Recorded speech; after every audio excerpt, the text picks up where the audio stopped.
Bonjour, donc aujourd'hui je vais vous présenter l'île mystérieuse. Donc c'est parti, la scène se passe en 1865. L'histoire démarre aux États-Unis, à Richmond en Virginie pendant la guerre de sécession.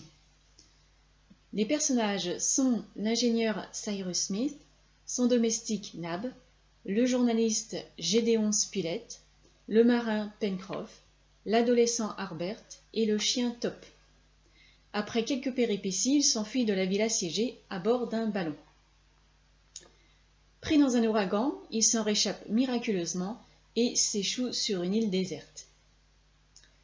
Après avoir trouvé une grotte dans un premier temps pour se loger, ils améliorent petit à petit leur quotidien grâce à l'ingénieur Cyrus Smith qui se révèle être très inventif.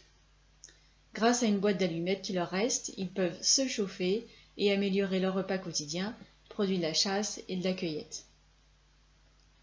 Ils fabriquent entre autres des poteries, des explosifs, un système hydrographique. Ils vont aussi capturer des animaux sauvages et faire un élevage dans un corral. Grâce à leur persévérance et leur intelligence, ils aménagent une caverne appelée Granite House.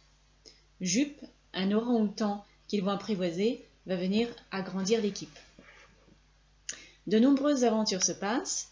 Ils reçoivent souvent de l'aide du destin, comme la découverte d'une caisse échouée sur la plage contenant des munitions, des outils, des vêtements, des livres et plein d'autres choses.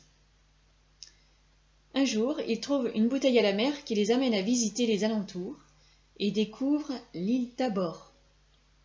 Là, ils rencontrent Ayrton, un naufragé qui rapatrie avec eux sur leur île, qu'ils ont baptisée l'île Lincoln. Puis, l'équipe se retrouve aux prises avec un groupe de pirates. Ils vont encore recevoir une aide mystérieuse. Au cours de cette histoire, ils seront également aux prises avec les éléments. Ouragans, éruptions volcaniques du mont Franklin, tremblements de terre. Finalement, le mystérieux protecteur se fait connaître. Qui est-il?